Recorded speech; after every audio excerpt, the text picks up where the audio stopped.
All right, everybody, welcome. We have another fun TLN webinar, and today we're talking with Nazarina from the Ruth Ellis Center. I'll let you take it away. Oh, that was brief. Yes, I told you. You were not joking. I was not joking. Good morning, everybody, and thank you so much for being here. My name is Nazarina Victoria Mwakasege. I'm the Director of Development and Advancement at the Ruth Ellis Center. My pronouns are she, her, hers. Um, Happy Pride. It is the last week. For those of you that have been in celebration, for those of you who identify as part of the community or a strong ally, ooh, it has been a time. It's been a time for all of us. And I just want to affirm for those of you who are hyper familiar with what that looks like.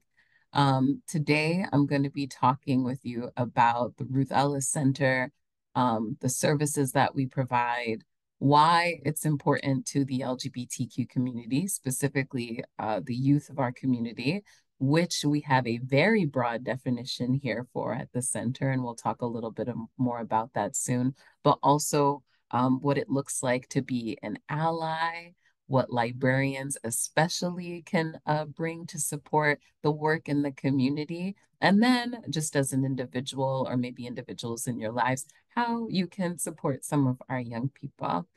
Um, a brief slide about myself. There's my face. There's my face. And there's Ruth Ellis. And I'll share more about Ruth Ellis, the woman, in a moment.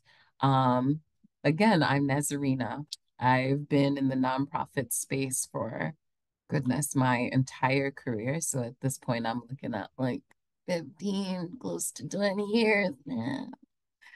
Um, I've been a Michiganda for the past about 10 years, but I am from the proud and very small state of New Jersey. Michigan has been very kind. I'm a graduate of the University of Michigan. Go Blue. For those of you who might be about that life, I have a master's in public health as well as social work. I'm going to talk more about that because that is, I always loved my librarians as a child, but I really loved during graduate school with the librarians that I had access to while I was at the university. Um, what brought me to this work? Oh my gosh, there's so many pathways where you may find yourself, where you get to whatever place in life, this specific place. I'm from the East Coast. The LGBTQ, I guess, sort of life was never too far away in terms of the experiences I had as a young person. I had a very sort of diverse background and upbringing. I did a lot of HIV and AIDS prevention work during graduate school, and that's also a part of personal and family history. I have always obviously been a great proponent for diversity, equity, and inclusion. After grad school, I found myself as a part of the experience department, which you may know as the complaint department for a health system. And I learned a lot about some of the challenges specifically that this particular community was facing when engaging in healthcare. Um, and I was in Western Michigan at the time, and when the position opened up at the center, I grabbed the opportunity by the horns, and I have been here for about the past 5 years. Um, just love, I mean, I was in Ann Arbor for a very long time, for about 7 years. I did a brief stint in Kalamazoo, and now I am back in Metro Detroit and very excited to be here, particularly during this time. The city and the state are having quite the moment. And so it's been wonderful to be here and experience that. So moving right along, let's get into it. I'd like you to meet Ruth Ellis. So first we're going to learn about the woman, because that's going to lend itself to why there is now a center with 4 sites that bears this beautiful human's name. Uh, we'll begin in 1899 when she was born, the African American woman born to formerly enslaved persons. in Springfield, Illinois. Father was the first Black mail carrier in the state of Illinois, which during that time, as you can imagine, was kind of a prestigious position for anyone to bear, but particularly someone who had had such experiences with regards to their personal human rights, being able to ascend to that point. She was one of four. She had three older brothers. And unfortunately, her mom passed away at the age of 12. And so she was left to sort of her devices being raised by like her father and her brothers. And she actually came out in 1915. So at the age of 16, she came out to her father. And I love this point of the conversation. And I just want to let everyone know I do not want to talk at you. So if you have like any questions or would like to interject, please raise your hands. I can't quite see the chat, but if someone else can monitor the chat, ask questions. Like I I am got the all chat. a conversation. Perfect. I so appreciate you, DJ. So to bring it back, so yeah, she came out to her father when she was 16 years old. And a lot of people are usually like, oh man, African American, a girl, this is not gonna go well. It's, it's a time in history. Her father was actually very accepting. She came out, oh my goodness, with the use of a book, y'all. Ooh, to put it really on the nose here. Yeah, with the help of a psychology book, because that's where a lot of marginalized populations were sort of regarded as like, social deviants, right? Or psychological deviants. And so she saw something about same sex and same gender attraction and went to her father and said, I believe that this is me. And her father said, well, um, I don't have to worry about you getting pregnant, which means I don't have to worry about kicking you out of the house. So, to give you context to what parenting looked like in the early 1900s, that's where we were. In her memoirs, which are actually sitting in another library that I very much love, the Bentley Historical Library, which is an archive over at the University of Michigan. Um, she remembered getting in trouble just once, and it was simply because her father said that she and her girlfriend were making entirely too much noise. So just the one time, but she came from an extremely affirming family, a very talented family musically. As you can see, she's sitting there with a piano. She loved music. She loved dancing. So how did this lovely human being make it to Michigan to become this like Michigan icon?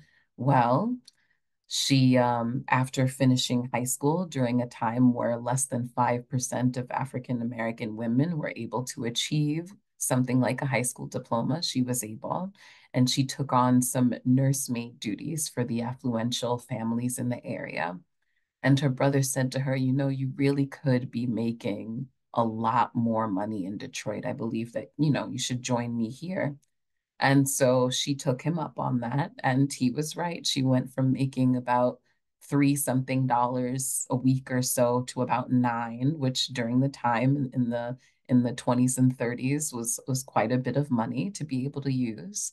And eventually she would take on an apprenticeship with a screen printer. And not long after, she realized she could do it a lot better.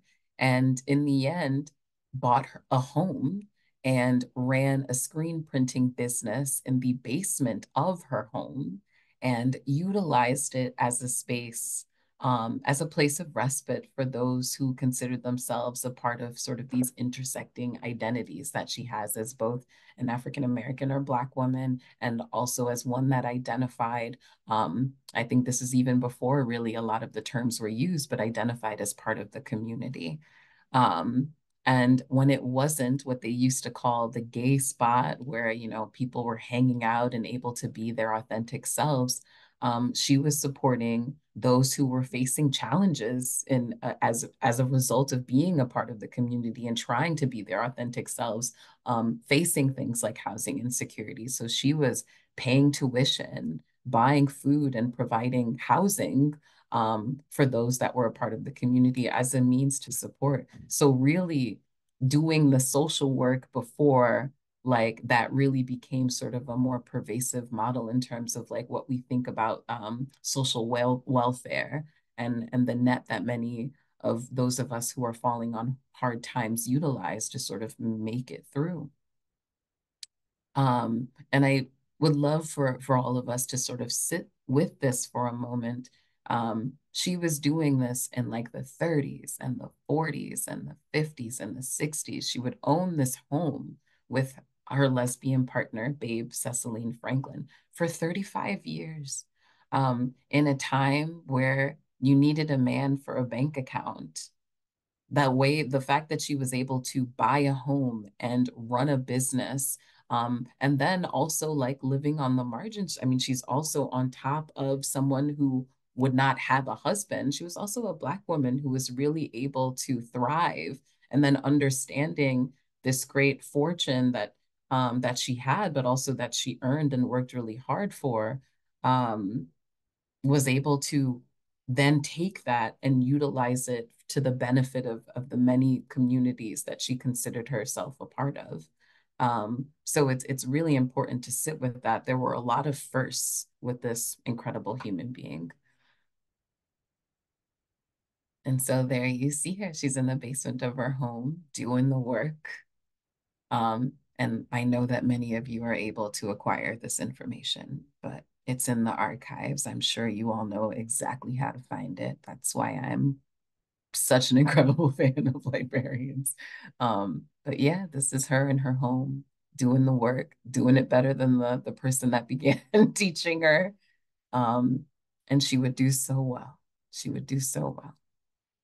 And so I then take you to meet some of her really good friends and two of the co-founders of the center. So now we're in 1999. And so these are now the center's origins. Um, and I can now give you context as to why we named the center after Ruth Ellis. Um, in 1999, in the city of Detroit, a 15-year-old boy came out as gay to his family. And unfortunately, he was violently rejected and faced a days and days and days of physical abuse. And as a result, he ran away. Thankfully, he was routed to several elders in the community, two of them pictured here, John Allen and Dr. Kofi. Um, and they just knew when they encountered this young person, the fact that they were a child, that there would definitely be services to support this young person who had these very sort of nuanced like experiences, having run away after facing such physical abuse. Um, that wasn't the case, unfortunately, in 1999. And so we had just a little over a baker's dozen, about 16 people came together on Memorial Day weekend in 1999 after hearing this young person's story. And they thought to themselves, if this is happening to this young person, this is happening to other young people. And so, with that sort of in mind, and understanding also sort of thinking back to themselves as they both identify as part of the community, many of our co-founders did, the vast majority, they started thinking to themselves, what could I have utilized when I was that age? What kinds of things would I have needed? And so we began, we found a space and we began as a 500 square foot space and above an adult bookstore in Highland Park on Woodward and 6 Mile. And it was just a place of respite, a drop-in center where our young people could kiki and just be themselves in a safe environment that was affirming to who they were and how they identified. And so in that year in 2000, when we found that space at the age of 101, Dr. Kofi here, after years and years and years of being a wonderful friend of Ruth Ellis, asked her, like, shared with her the story of this young person and their idea about providing a safe space, utilizing sort of the memories of the legacy that she had in the community. And they said, you know, do you mind if we name this space after you? And not only did she say it was her honor, but the age of 101, she walked up the stairs of that adult bookstore that, mind you, still exists. And it is not, it is a feat to get up there. And she walked up that space and she cut the ribbon on the first iteration of what would be the Ruth Ellis Center on September 9th, as seen here. And in the next month, she would pass away peacefully in her sleep, having left us an incredible legacy to continue on. So that is some of Ruth Ellis's story. Does anyone have any questions as I continue on? Anything coming through? Not seeing anything in the chat yet, but All we're keeping an righty. eye. All right. Thank you. I appreciate you. Um, and so just given the story that I shared, obviously that very much impacts some of the core programming that the organization has. So basically what we do is provide critical services to housing insecure, food insecure young people who are often facing barriers to their health and wellness journeys as a result of a lot of systemic oppressors, which largely, for many of the young people, will include their socioeconomic status, as well as it's very much informed also by their sexual orientation, gender identity, or expression. So you may hear me throw the term SOGI around, and it's just a more academic term that is all encompassing, where everyone sort of belongs. It's not just the LGBTQ community, it's everyone, because we all have a sexual orientation, a gender identity, and a gender expression. Um, and so these are my four like core programs that we have at the center. We are a housing organization, as you can understand. Obviously, it would be part of our bread and butter. It was a housing insecure young person who no longer felt safe in their home. And so as a result, in our 25-year history, we have always provided, as long as we've had the resources, housing.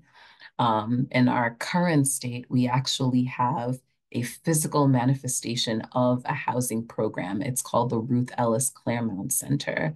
And those that are eligible, this is very specific to Detroit, Wayne.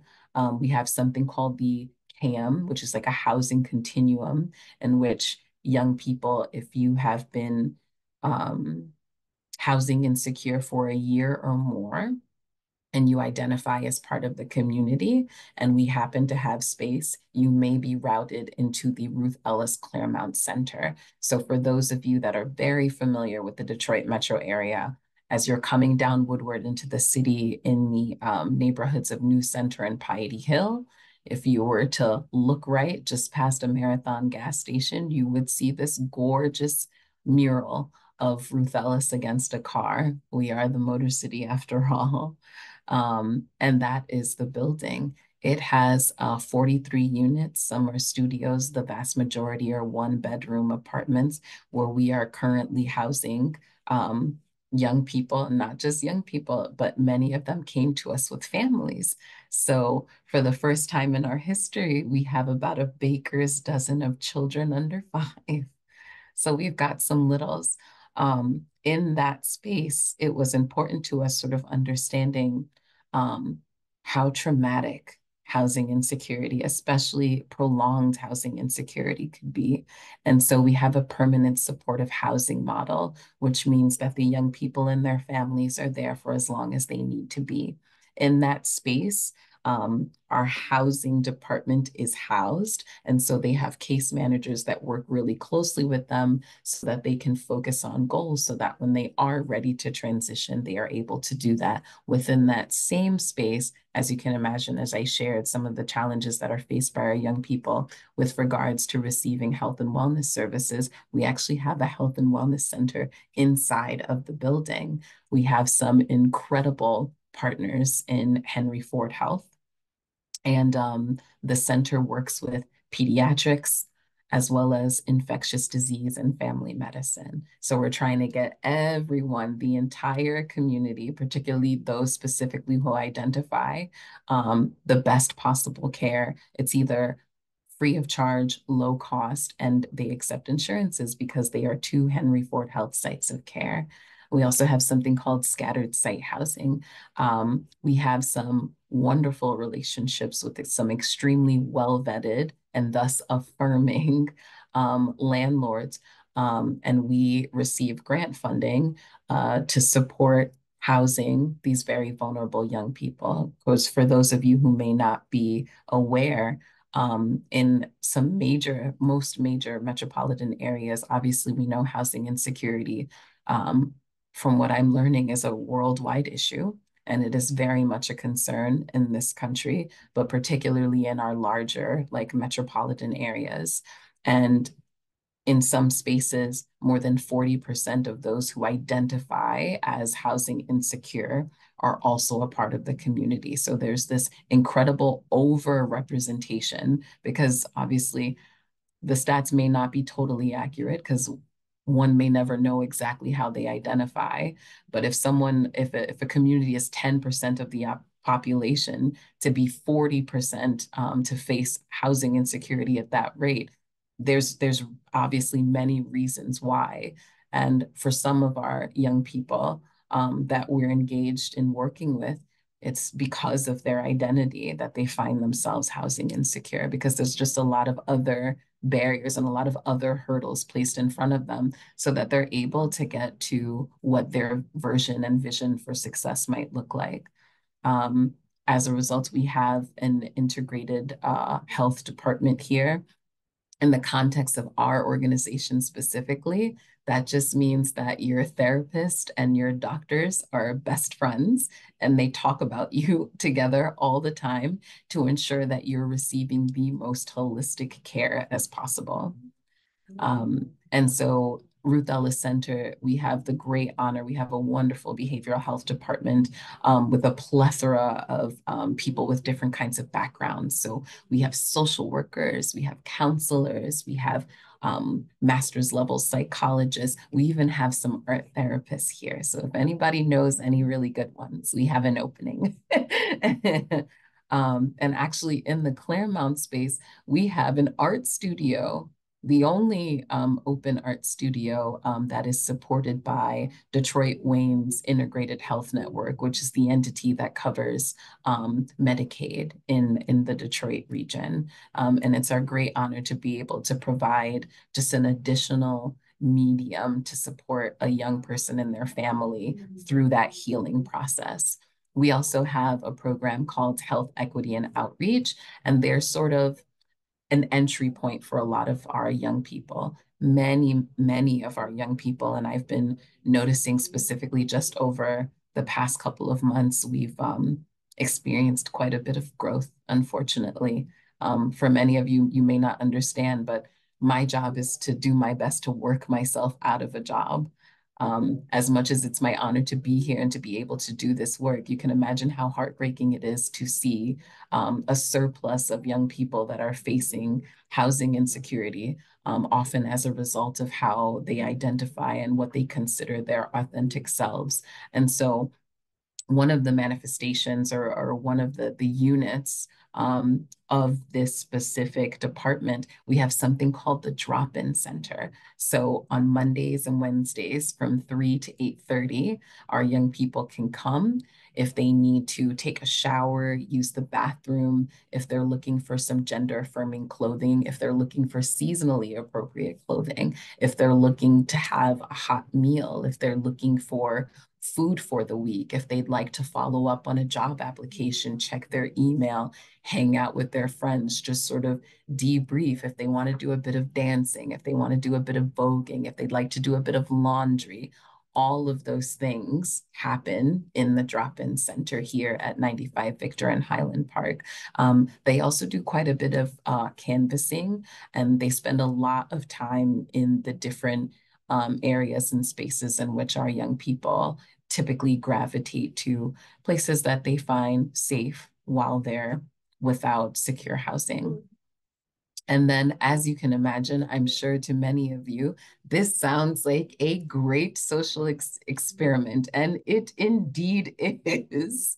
And so, of course, if you're going to take on such a robust experience, it's helpful to have an entity that can support you in sort of evaluating and assessing that process. And so that's why we have the Ruth Ellis Institute, and they allow for us to do sort of systems level advocacy and training. So in the context of the state of Michigan and just the work that we've had the great honor to do here, that specific department is engaged in a contract with the state of Michigan's Child Welfare Department, in which they are training all 5,000 child welfare workers on not only identifying, but assessing and thus adequately and safely placing young people who are wards of the state who also share this identity, so that they're placed in safe environments. So just because you're a ward of the state doesn't mean that you don't deserve an affirming space. And of course, that also is has to be doubly true for such vulnerable young people. And so that's some of the work that we're engaged in. But this wonderful department, we all actually have to be trained by them. Any volunteer that spends time with the young people and any staff person that works at the Ruth Ellis Center has to go through training with the Ruth Ellis Institute. And we have something called the quarterly training where you learn like SOGI 101. And it's a great place, not just to learn about the diversity that exists within the community, it's also a great time, you get a great opportunity to sort of put that mirror onto yourself and those that you believe that you closely identify with, because you'll find that there's a lot of diversity, a lot more diversity than what is typically warranted or what we're typically aware of within groups as opposed to outside of them. And so you have a lot of great opportunities to learn about yourself as well as those that engage in the training at the same time. So that is some of the work that we do at the center. That is our core programming. Any questions? Any insights?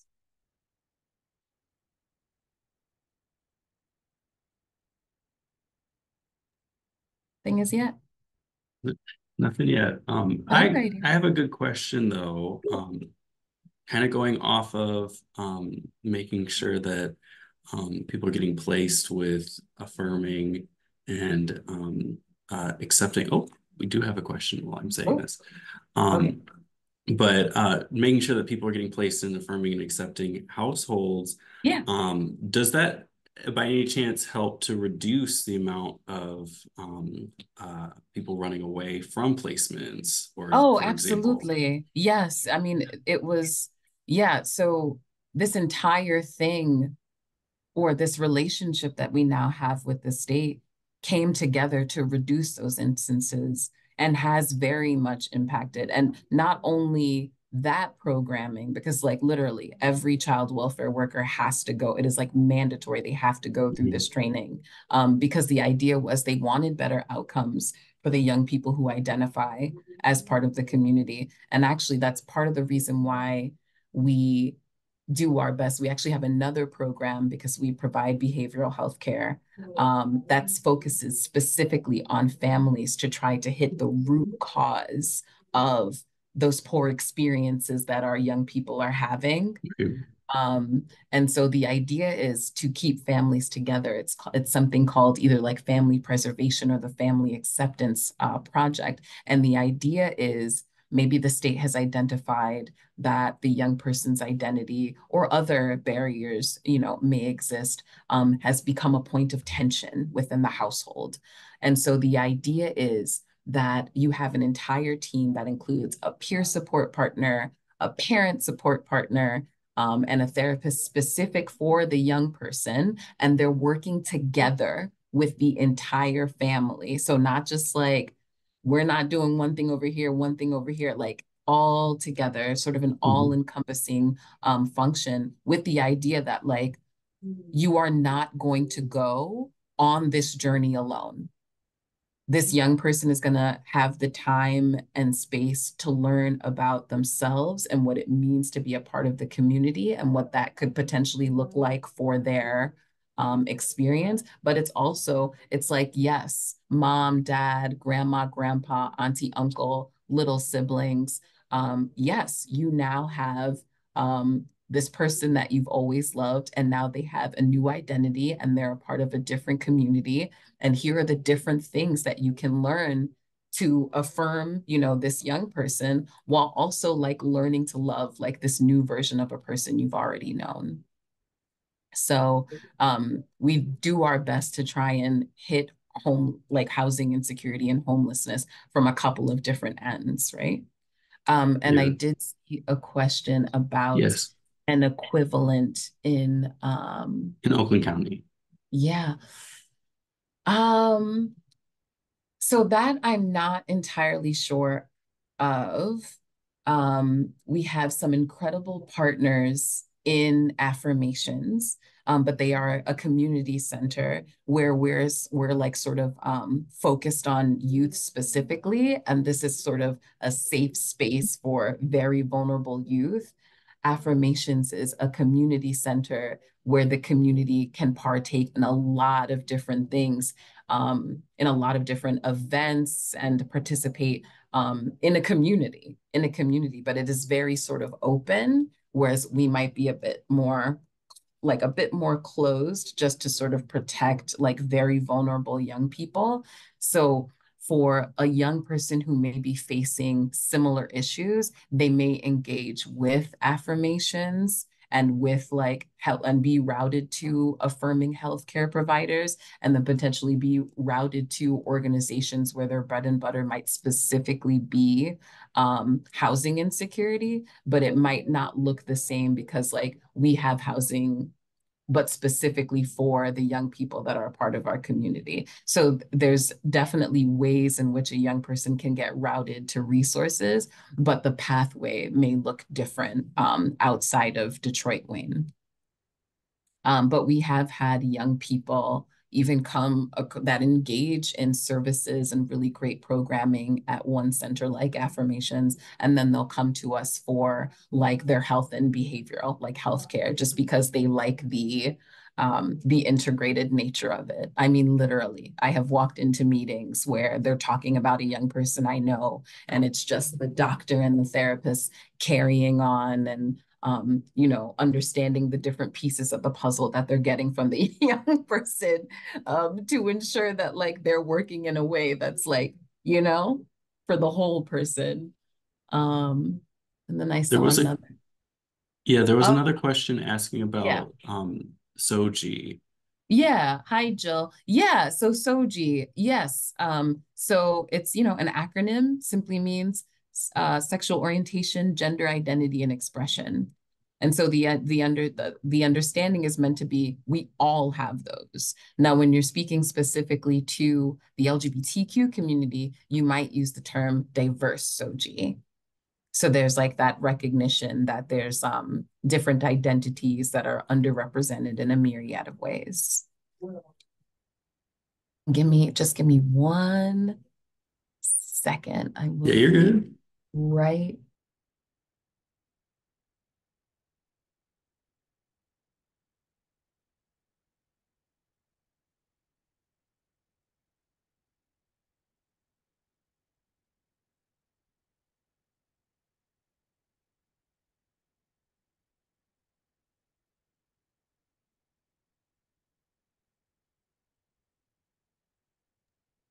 Apologies. My Oh, you're office is fine. festive. It is a festive office. So that's the way. Oh, you're very welcome, Jill. So that's some of the ways that we go about addressing some of the challenges faced by a lot of our young people. And hi, Steve. So usually the best place to begin, honestly, would be our email.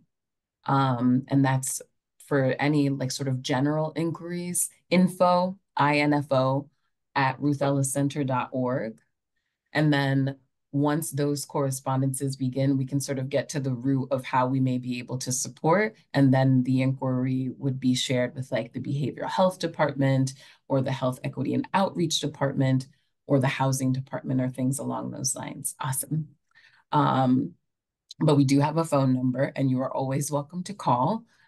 So that number is 313, how very Detroit, 252 1950, and I can put that in the chat as well as the address that I just shared with everybody. And RuthEllisCenter.org is our website. We just dropped it after like a couple year hiatus. So I'm going to need everyone just to go look at it for my own sanity because it does look nice. It looks really nice. A labor of love, let me tell you. So woo, woo. So when you have a moment, and let me just put that in the chat as well so everyone can take a look. Oh, Rosita, thank you. That I'm going to look into because I know in terms of a general hotline, there is a mobile crisis unit. Every county and city seems to have like their own. So I'm going to see what I can find at least for our sister counties here. So I'll look into Wayne, Macomb, and Oakland for you, Steve. I appreciate you asking. As we were sort of going through some of my slides. I remember DJ in your email with me, we were looking at what it looks like to be an ally, right? And so just to briefly talk about some of that, you lovely folks are already doing it. You're educating yourself, at least with regards to this community and what some of the challenges that are faced by the community overall, but specifically the young people in this particular region. You are educating yourselves. I got the question about SOGI. So you're learning about LGBTQ issues. You're learning about some of our history I just shared. You are taking on some of the terminology. And this is the kind of education that's going to help you understand and potentially find some resources for those that you may know are having specific challenges or those who just want to support a cause that is protective of some very vulnerable young people. You all are I have always viewed libraries as a space, as a great equalizer. I was very lucky growing up to, I had a very well-resourced library. And I mean, definitely not the richest town, but for whatever reason, just the most adorable library. And never had to ask or want for things like computer access. Once I could read up until a certain point, the world was my oyster. And I was constantly affirmed by the staff in the library to do as much reading and learn up as much as I can. But there are some very wonderful resources and some incredible books and some really wonderful pieces that are already in your libraries, probably right now, to give even yourselves the language necessary. So if there is ever a time where you find yourself having to speak up, I would trust you more than most to have the language to do so because the resources are right around you. As you can imagine, I know that there may be a question coming up about, the banned books and book burning. And my gosh, it's been a very interesting past couple of years. Thankfully, we have, in sort of retaliation to those terrible sort of atrocities happening, we have had a lot of donors supply us with many banned books to shape the libraries that we have throughout our program spaces. So we are always welcome to receiving wonderful and affirming books for and by the LGBTQ community, to let our young people know that they're not alone, that they are not side characters, that they are principal characters in their own stories. And so thankfully, many of you are either doing the work to surround yourselves or maintaining what is in your spaces to ensure that people can see themselves in what they're reading, which is really important. Again, in terms of supporting LGBTQ plus causes, I am here today. You all are incredible allies. You've signed up, you've registered, you have joined me during this time and allowed me to share your space, of which it's an incredible honor. And then, of course, in terms of things like inclusive practices, if you want to very sort of quickly identify yourself, at least virtually or even in conversation with a new person, one of the easiest things you can do is share your pronouns as you're introducing yourself. So as I shared, as we entered this space, and DJ did a fantastic job. Steve, I love that your pronouns are in your name section right there. You identify yourself as a potential safe space for a person who identifies as part of the community. And the great thing about pronouns as well, if I'm not mistaken, they have a website. And so you can put like why pronouns at the bottom of your signature just to provide additional information for someone who's like, huh, like I wonder why that's, something that people do nowadays. And it's all about being inclusive. So many of us are already engaged in doing the work of an ally. So it's really wonderful to preach to the choir, it seems. But to keep it sort of very specific to you wonderful human beings, librarians, how can you help? And Steve is already on it in terms of asking about resource referral.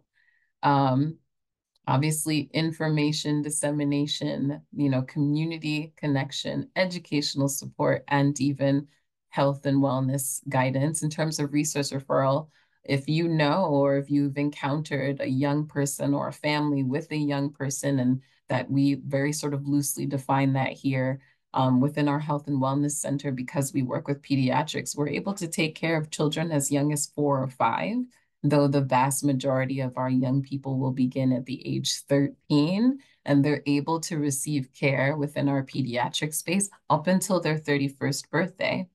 And then the beauty of the Claremont Center is because it's managed by family medicine, we can take care of people as young as 12 to forever.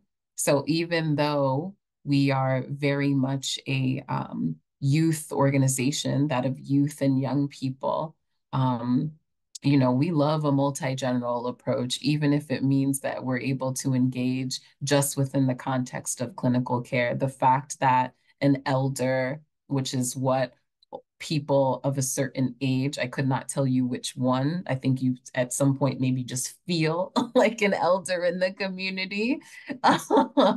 They are able to engage in care in a space that is safe and affirming of their experiences and their identities. We also talked about, yes, information dissemination. I would be remiss not to share some of the many, many flyers that I have. So at some point, I'm probably going to send an unreasonable amount of information to DJ via email. Sounds good. Form of some links, so that as you're, if you're engaging with young people who it takes some time to gain, the bravery to even ask the question. There's actually an entire identity in questioning. And if there's a young person who wants to learn more about that, I can definitely send you some things that you can fill your space with. So, maybe if they're not feeling too brave to ask the question, the information is already there. So that's really helpful. You're already doing this work by connecting in terms of community. I would imagine that many of you are sort of scattered across our metropolitan area, I would imagine. And so even doing things like this, you are connecting with me, I'm connecting with you. I look forward to receiving emails in places like the info box and phone calls. I am the person that would be answering the emails in the info box myself, or my office manager. So I can be a really great resource in that way. And then educational support, I would have to trust most of you first and foremost to provide that because I very much learned during graduate school specifically. I'd always had really wonderful librarians and a great library environment to grow up in, but it was in graduate school where I realized that librarians were the smartest people in the world. And I realized that because there was such, at least in the librarians that I encountered, there was such humility and social and emotional intelligence in terms of, yeah, no, I don't know everything, but I do know how to help you find that answer. And that is an incredible skill. And so I am in awe of all of you for being that in a time where it can feel really uncomfortable to ask questions. People have become uncomfortable with asking questions. And so librarians across my life, but specifically during my academic career, were always an incredible resource. I take my invisible hat off to all of you for engaging in this work and supporting people, not only as they learn about whatever it is that they're looking to learn about, but I'm sure some people are even on journeys towards self-discovery. And a lot of that happens with finding the right website or opening the right book. And they find those books and they find those websites with the support of wonderful creatures like yourselves. So thank you so much for, I'm sure many of you are already doing the work.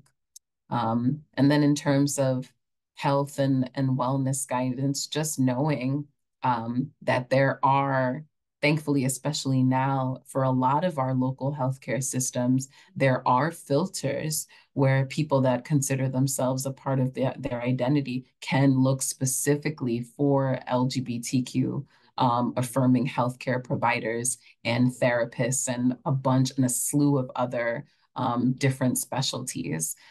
It just so happens that our organization is fortunate enough to have a really beautiful relationship with Henry Ford Health. And so we're able to provide those services in kind to the young people in our community overall. So always happy for someone to start here if this is an environment that is accessible to them. There's an eBook Pride Collection. That's fun.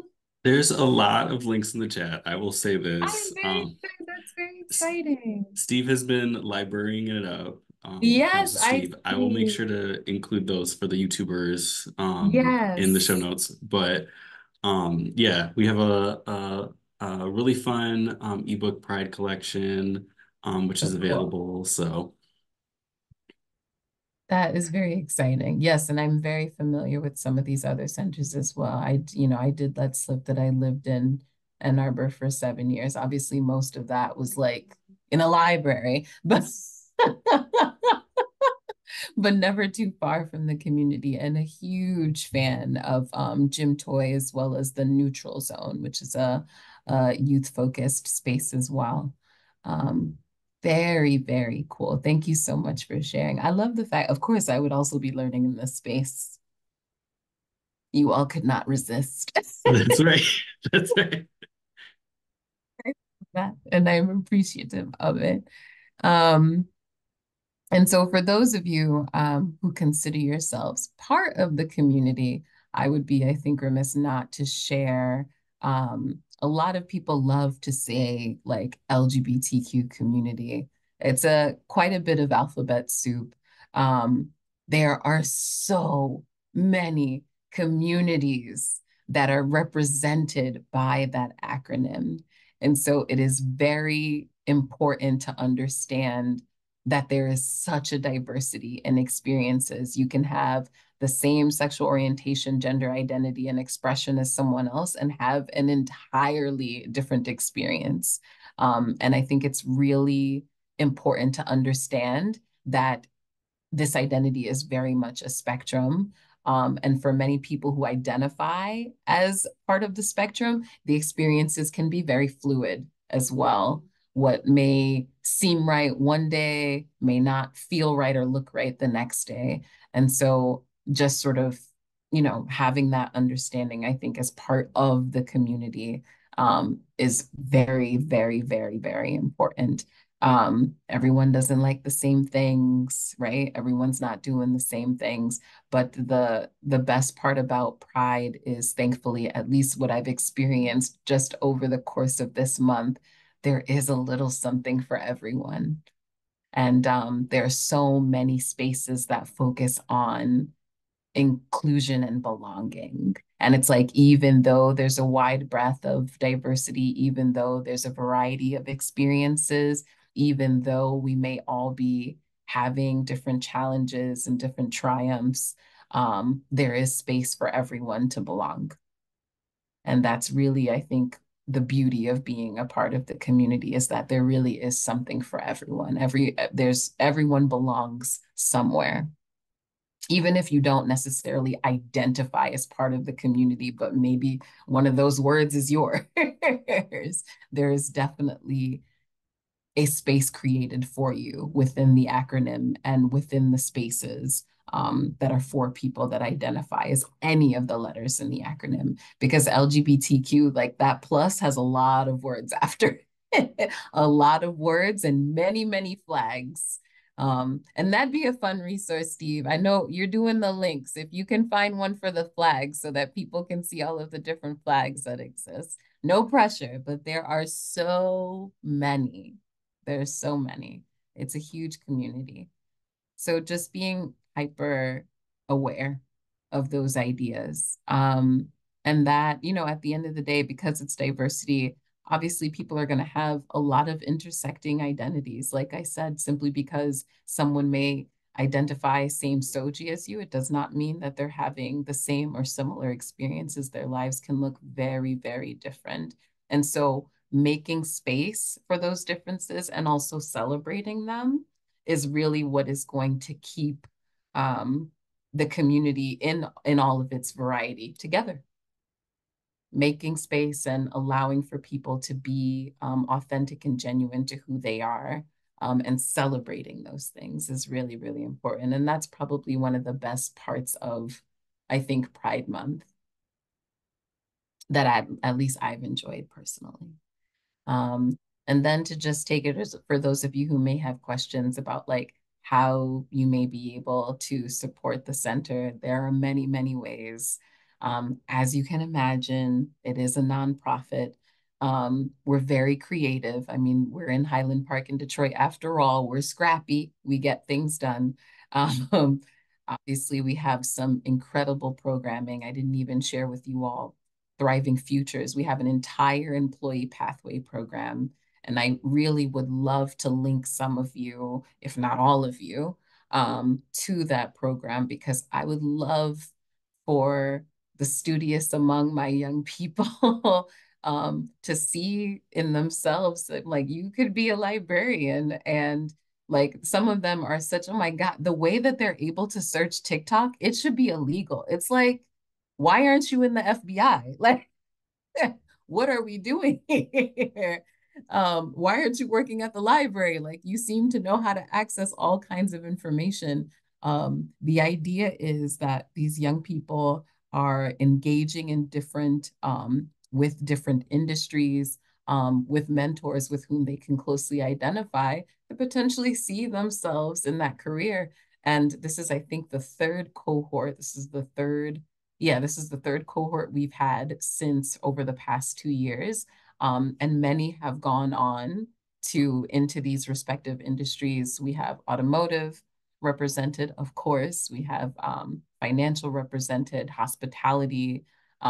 There's some engaged in TV and media production. It would be an honor to have someone who identifies as a librarian share what might be an incredible pathway for a young person to join that incredible space that you all work in.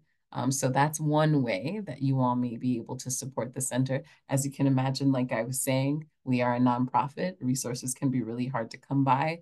We've got some fantastic ideas. Sometimes it's not easy to get grant funding for fantastic ideas. And so we very much rely on the kindness of individuals and corporations to provide funding and support for some of our underfunded programming. We also have in the drop-in center, as I was sharing, we like to provide hot meals for our young people on those Mondays and Wednesdays. We love to have groups. We have corporate groups come, we have churches come, we have a bunch of different like just community groups come. They either prepare a meal or invoice us to buy something and then they serve it to the young people. And it's just like much like the drop-in center is a low barrier access point, it's also a space where they just kind of let their hair down, kind of chill out, and you can engage with a really young person with an incredible life story to share. And they in turn can learn from you. So that's just some of the ways that you can support. We also have that clothing closet I was telling you about. I think right now we're doing our best to clean it up at present, but typically, and I would think within the next couple of weeks, we will again be accepting seasonally appropriate clothing for our young people. We also love when people can come because sometimes we get like thousands of pieces of clothes and we just need help like organizing and washing and things like that. We're also happy to receive hygiene kits, and I can share with you the different pieces for the hygiene kits as well as snack packs. You know, a lot of our people, young people, are housing insecure, and of course, we do what we can to keep them fed. Obviously, carrying an entire thing of groceries with you throughout the week might be difficult. And so we love to have snack packs available for them so that, you know, in the instances when they are hungry and they're not able to get food, they at least have a source for something until they can get back to us again. So that's some of the ways that you all can support.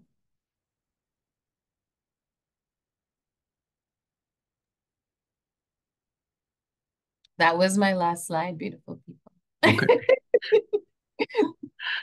I was going to say it's probably a great time to open it up for more questions. If anyone has any, I'm happy to read them in out loud unless you want to come off mute. Yeah, and I can stop sharing.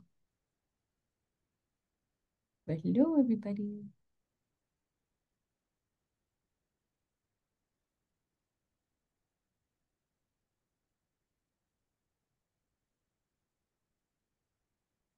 Also be respectful of time. I know we're just a couple minutes over, but Ooh, apologies. no, you're good. You're good. Oh, You're right on time.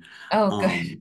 Um, I will say, um, last question. Uh, what does it, what kind of meaning does this provide to you as an individual? Like, how does this kind of work impact you on the daily, and what does it mean to you to be doing it? Me personally? Yeah. Oh God, I love it here. You don't understand. There are Beyonce lyrics on the mirrors in the bathroom. I what? It is just such a lot of the things that we do here, down to the color of the paint on the walls, um, is specifically chosen by the young people. There's like nothing that happens. Like food doesn't get eaten. Certain programs can't get off the ground unless they're like, this is what we want. It's like, I'm just here to help them navigate and make it happen. Um, but there's something to being around like a young person all the time, like because I'm getting up there. Like I'm not that far from 40, you know? So like if they say one affirming word and you're dealing with like Gen Z and Gen Alpha, I'm on cloud nine for like a solid like 2 weeks. You know what I'm saying? Like, but to see young people whose stories of which I'm so intimately familiar and be in the space and watch them as they're actively being affirmed and pushing themselves to be their best version of themselves. Like it is just, I mean, I never go to bed feeling unfulfilled ever. Every single day. It is just, I am surrounded by beautiful human beings, some of whom have survived some horrendous circumstances, and they show up for themselves and they trust us to work with them. And it is honestly my greatest honor. Also, the mitten has been ridiculously kind. I have had a fantastic experience being a resident of this state. Um, and also just like living in this region. Um, like Pride is a very hectic time. It's indicative that so much of the region cares. And that is a wonderful feeling. And I get to see the people who care. And I get to see the young people who, oh my gosh, just the youth and the carefreeness and the beauty and the creativity and the talent, like when you were allowed and you feel represented, when you know that you're in a safe space to be your full self, like all that can come of that is greatness. And I get to experience that every single day. And I get to see it by and large as I participate in all of the different prides. And when I participate in things like this, you know, like I get to go back to my young people and say, you know, like this morning I was in a virtual room full of people who care, who either identify the way you identify and want to see you live the best version of your life. And they're very invested in that. They took a whole hour out of their day in a world that is incredibly demanding, in a world that is obviously, I mean, we don't have to mince words, in a world that has become increasingly unkind and downright belligerent. There are people who care. I know them by name and I can share with you how much they affirm you and how much they want for you to succeed. Um, it's my greatest honor. That's amazing. That is fantastic.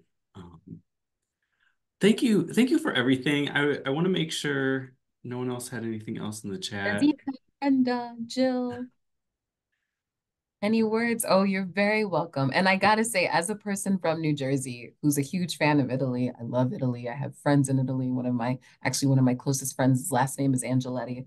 Miss Frattarelli, just absolutely a little bit of home. You're very welcome, Steve. Thank you so much for just putting up with the back and forth. It was a really, really hard month, and I'm just so happy that I was able to come through for all of you.